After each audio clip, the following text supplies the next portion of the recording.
सिंहपुर गढ़ी को नतमस्तक अभिनंदन करते हुए आज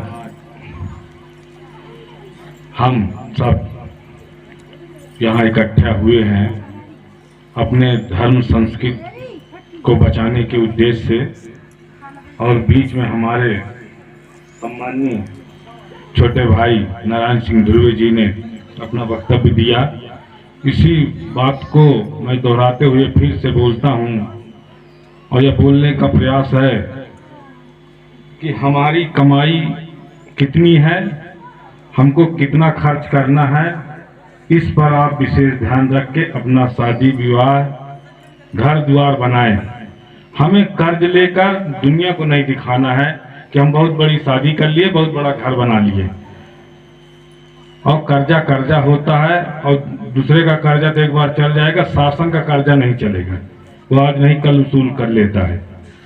और ये अपनी संस्कृति है, इतिहास है, इतिहास के साथ साथ जिसका इतिहास होता है उसी का राज होता है। हम पटेलों का तो कोई इतिहास ही नहीं है। 1947 इतिहास मिलता है बड़े मुश्किल से सरदार पटेल के बाद। आपका तो बहुत पुराना इतिहास है, रानी दुर्गावती, कुंवर साहब और जो जम्बू द्वीपे गोंडवाना पूरा चलता था आपका। और हम आपके ही बिछड़े भाई हैं। ये कभी एक समुद्र था, फिर ये कई टापुओं में बना, फिर कई खंड में बना। तो कुछ खंड में हम भी चले गए, तो हम गंगा जी पार कर चले गए, आप लोग इधर रह गए। हम मैदानी इलाका में चले गए, हम ब्राह्मण मनवाद व्यवस्था के घेरे में चले गए। आपका असर हमारे तरफ नहीं आने पाया, हम उनके संस्कृति में चले गए और हम उनके देवी देवताओं को बहुत अधिक पूजने लगे। और इतना पूजने लगे कि अपने माँ बाप को आदमी भूल गया हमारा समाज। तो हम अपनी संस्कृति को बचाएंगे। और रहा शादी ब्याह में जो आपकी संस्कृति है वही करिए, पूरे ढंग से, साधारण ढंग से करिए। और दैया दौरी वाला काम बंद करिए। जो इन्होंने बोला कि ये लोहा, पीतल, स्टील, हड़िया, गंजी, तबला, बाल्टी, बड़ा बड़ा जग लेके आते हो, ये कर्जा करके मत लाइए। ये वही सब लाके देते हो, लगना 5 ठो बर्तन है, तुम दे देते हो 50, एक ट्रैक्टर बर्तन हो जाता है। और तुम्हारे मेहनत की कमाई का धन सुनार या तमेर के घर में चला जाता है ना। तो जिस प्रकार बीमारी के टाइम में हमें उसकी सेवा और धन की जरूरत पड़ती है, धन नोट की, उसी प्रकार शादी में हमको बर्तन की नहीं, हमको धन की थोड़ा जरूरत पड़ती है। धन का सहयोग करें जो समाइश हो। और ये बर्तन और कपड़ा में जो आप दुकानदारों से खरीद के लाते हो, इससे मतलब नहीं है। और हमारा तो राय है कि आप शादी जो रात में करते हो वो दिन में चालू करो। ये बहुत कुछ चालू हो चुका है। एक तो लाइट का चक्कर खत्म, एक दरभई का चक्कर खत्म, अंधियार में कहूँ का होगा का नहीं होगा, का बवाल पैदा होगा वो खत्म।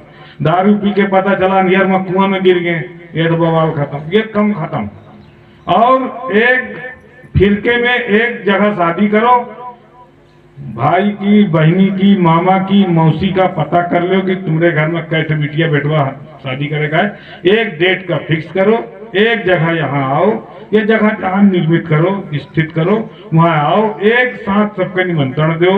और 5 ठो बारात, 4 ठो बारात एक साथ आवे, सादे ढंग से सबका भोजन हो। एक 5 खर्चा में एक खर्चा लगे और शादी हो, तो उसका आनंद अलग है। ये करना चालू करो। और अभी हमने भी शादी किया, साहब ने भी शादी किया, इन्होंने 1 रुपया नहीं लिया, दहेज का विरोध किया। हमने शादी किया, हमने भी 1 रुपया नहीं लिया।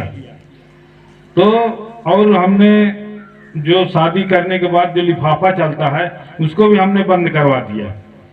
अगर मैं बंद कराऊंगा तो आप भी बंद कराओगे, अगर समझदार हो।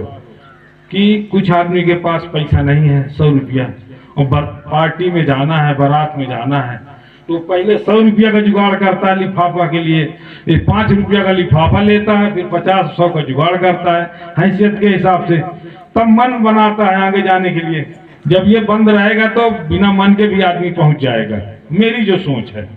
तो उसमें कुछ लिस्ट है दैया दौरी की, हम देखते कोई 500 दिया, कोनो 100 दिया, कोनो 50 दिया, तो देखने के बाद मन में आता है कि 50 वाला मुझको कम दिया, ये मुझको नहीं चाहता, मुझको नहीं मान देता, ये 500 दिया ये ज्यादा मानता है। ये भावना भी खत्म होगी, सब समरूप बराबर आ जाओगे, ये है सिस्टम। और दूसरी चीज, हमारा सबसे गरीबी का कारण और पिछड़ने का कारण शिक्षा है। शिक्षा, और किसी बहुत बड़े महापुरुष ने कहा शिक्षा शेरनी का दूध है, जो पिएगा वो दहाड़ेगा। आज हमारे वेटनरी डॉक्टर साहब भी हैं, नारायण सिंह भी हैं, ये पढ़े लिखे हैं, चाहे 10वीं पढ़े, चाहे बीए पढ़े, चाहे बीएससी पढ़े, आईएएस आईपीएस नहीं बने मगर पढ़े, शिक्षा का प्रभाव है। तो हमारा कहना है शिक्षा के हिस्से ही आपका इतिहास सुधरेगा, संस्कृत पकड़ में आएगी, धर्म भी पकड़ में आएगा, चेहरे में चमक भी आएगी, साड़ी भी महंगी पहनोगे, रुतबा भी जोरदार रहेगा, 5 तोला 6 तोला सोना चांदी भी लादे रहोगे, अलग ढंग रहेगा। तो शिक्षा, हम कितनी मेहनत करेंगे, खेती फेल है। अगर ये देश की जंगल जन संपदा न हो, ये जैसे आपका महुआ है, इमली है, अमरा है, तेंदुपत्ता है, चिरौंजी है, वगैरह वगैरह, तो ये तो आधा जनता भूखन मर जाए। खेती फेल है, गेहूं की खेती नो प्रॉफिट नो लॉस पर है, जितना पैदा कर रहे हो 2000 रुपया का रेट है गेहूं, वो नहीं पड़ता खा रहा है। और वही 20 रुपया किलो का गेहूं और 20 रुपया का एक बट्टी साबुन आ रहा है, 15 दिन में घिस डावत हो जाता है। 20 रुपया का घड़ी आउट है, आधा किलो का खत्म हो जाता है। हमारे 20 रुपया किलो गेहूं पैदा करे में कितना मेहनत लाग, कितना मेहनत लाग। चिड़ैया से बचाओ बचाओ तब घर में आओ, भगवान से बचा बुचा के जैसे तैसे आओ। तो पैसा का महत्व रखिए। और तुम लोग तो खजांची हो, जितनी माताओं बहनें तुम लोग खजांची हो। हमारे मुसीबत में तुम पैसा निकाल के देती हो सबको, जब जरूरत पड़ा कहना यार जेब में नहीं ना पैसा, बड़की छोटकी कहे हाँ हाँ हाँ वो निकाल के वो दे, चाहे तू 100 दे, चाहे 500 दे, की हैसियत जितनी रहती वो देता है। और ये अभी नोटबंदी भाई, तुम्हारा पैसा वो भी चला गया और फिर अब खजाना जुड़ रहा है। तो हम कहते हैं कि जितनी भी हमारा परिवार है, जो गोड़वाना समाज है, हमारा पहला काम है शिक्षा में जाना। और शिक्षा भी कई प्रकार की है। एक स्कूल है हमारी यहाँ, वो मास्टरे का काम है, वो हमारे पर लड़कन का नहीं पढ़ावे, वो के काम है। गेहूं जाओ चरिया रोटी और ये भात न मिले तो हमारे बालक न जाए पढ़े, एक लालच तो यही रहा थी। तो हम शिक्षा में बहुत पिछड़े हैं, और हम शिक्षा में अगर नहीं जोर देंगे तो मजा नहीं आएगा। और शिक्षा को सुधारने में एक दिन का काम नहीं है। एक बच्चे को 5 साल के बाद 12 साल तक पढ़ाओगे तब उसका कुछ शिक्षा आएगी। 12 के बाद 6 साल और पढ़ाओगे तब वो कोई लायक बनेगा, IAS IPS MBBS doctor engineer थानेदार वगैरह वगैरह वगैरह, है ना। तो आपको 12 6 18 साल आपको पेट काट के पैसा जोड़ के अपने बच्चों बच्चियों को पढ़ाओगे तब आपकी तकदीर बदलेगी। तुम तकदीर नहीं बदलोगे जितने बैठे हो, तुम्हारी तकदीर लाने वाली बेटी बेटा संतान बदलेगी जब 18 साल के बाद वो तैयार होगा, पढ़ के लिख के अब एक अच्छी पोस्ट की नौकरी पर जाएगा, 50,000 1 लाख की नौकरी पाएगा, तब तुम्हारा 10 घर को या 10 परिवार को या 10 जन को पालेगा, वो अच्छे रुतबे में पालेगा।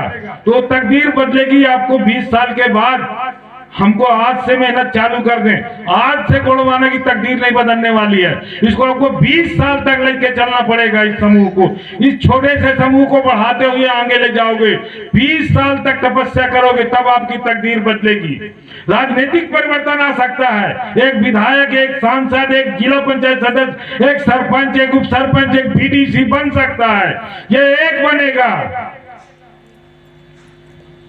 एक विधायक रहेगा, एक सांसद रहेगा, एक ब्लॉक अध्यक्ष रहेगा, 4 तो एक सरपंच रहेगा, 5-10 तो पंच रहेगा, ये बनेगा। मगर यहाँ तो हजारों की जनसंख्या में ये समाज है, सब थोड़ी सरपंच बन जाएगा, सब पीडीसी बन जाएंगे, सब सरपंच। तो ये सबके लिए एक ही जुगाड़ है, वो है शिक्षा। 20 साल की मेहनत और वो मेहनत आपको करना पड़ेगा, पेट काटना पड़ेगा, मेहनत मजदूरी करना पड़ेगा। शिक्षा बहुत महंगी है। जब हम पढ़ते थे प्राइवेट स्कूल में, जनता स्कूल में, तब 13 या 10 रुपया हमको फीस लगती रही। आज हमारा लड़का पढ़ता है, उसको हमको 700 रुपया देना पड़ता है। कितना? 50 साल में 10 रुपया की जगह में 700 रुपया महीना देना पड़ता है। कितने का फर्क आया? तुम्हारा लड़का जब 20 साल पढ़ेगा, 20 साल के बाद, तो उसको कितना आएगा जोड़ लेना। अगर नहीं है तो कहाँ रहोगे समझ लेना। ये खेती के भरोसे काम नहीं चलेगा।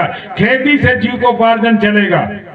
उत्तम खेती, मध्यम पान, निश्चित चाकरी, बीज विज्ञान, पूर्वज कह गए कि उत्तम खेती है, मगर अभी उत्तम खेती नहीं है। वर्ण संकरी बीज आएगा, खाद बीज, कीटनाशक आ जाएगा, एक हर्रा लगेगा, इतनी दवाई छींटोगे तब भी अनाज न होगा, जीरो आ जाएगा। वो पैसा खाद बीज का, पैसा कीटनाशक का, वो दुकानदार के पास चला जाएगा। उसमें बेभाव का मन का रेट लिखा है, दुगना तिगुना, 20%, 40% का रेट में आपका धन गया। मगर गेहूं बिका 20 रुपया, चाउर बिका 19 रुपया, कैसे काम चलेगा? ये दो से तकदीर नहीं है, आपकी तकदीर है शिक्षा।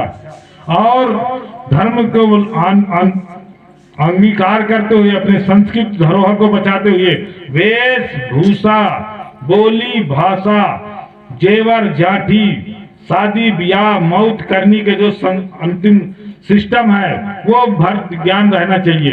ये तो सत्य है, ये तो सत्य है। अगर आपने ये सब छोड़ दिया तो आप आदिवासी कहाँ रहोगे भाई? व्हाट इज दिस आदिवासी?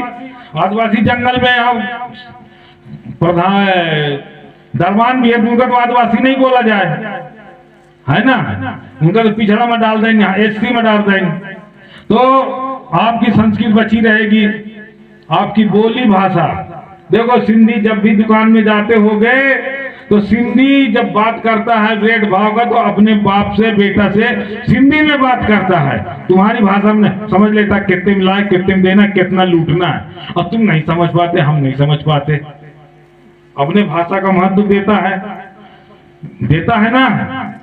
एक मुड़िया भाषा होती है, जेब के अंदर डाल के सौदा होता है, ऐसे वो भी हम नहीं समझ पाते, अंदर अंदर दलाल समझ जाता है। तो आपको समझना पड़ेगा। और ये एक माध्यम है।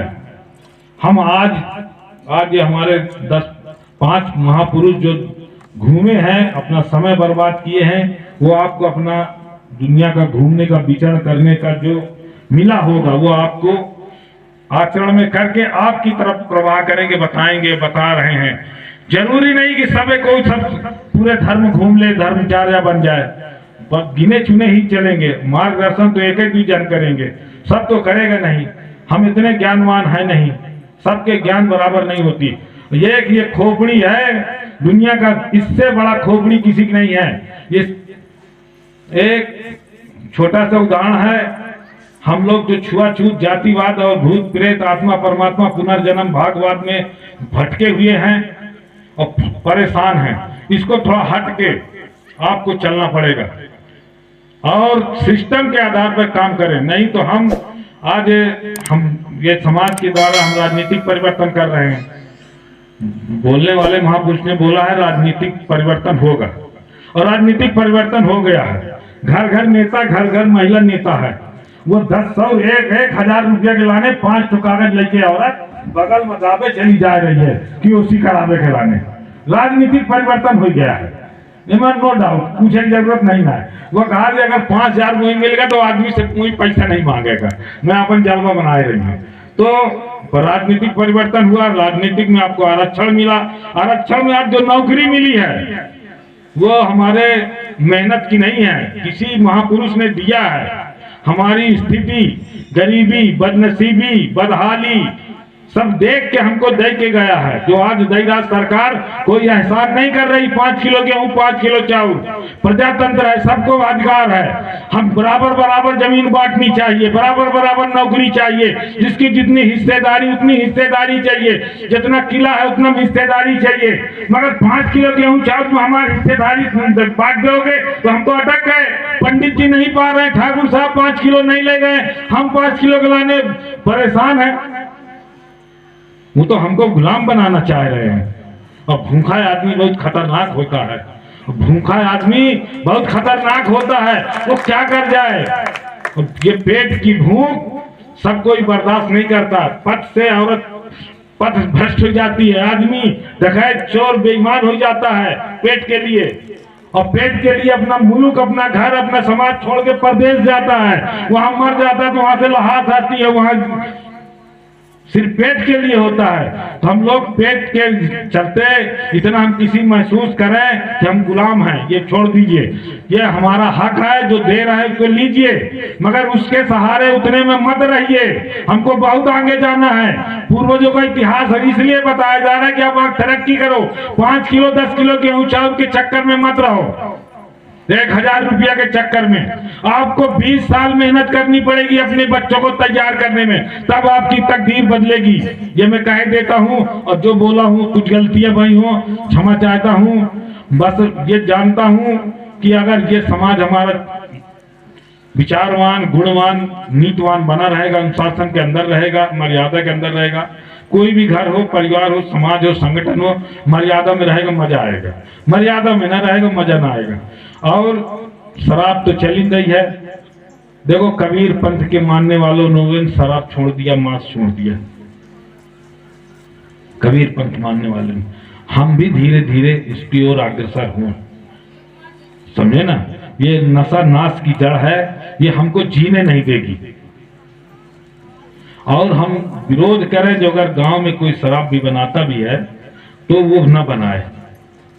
ये विरोध करो धीरे धीरे, और प्रस्ताव पारित करो, टाइट हो, शासन को भी समझ में आए कि गांव की औकात क्या है, और बाहर वाले के औकात भी बताए कि हमारे यहाँ शराब नहीं बनती। शराब नहीं बनती तो शराब पी के कहां से आते।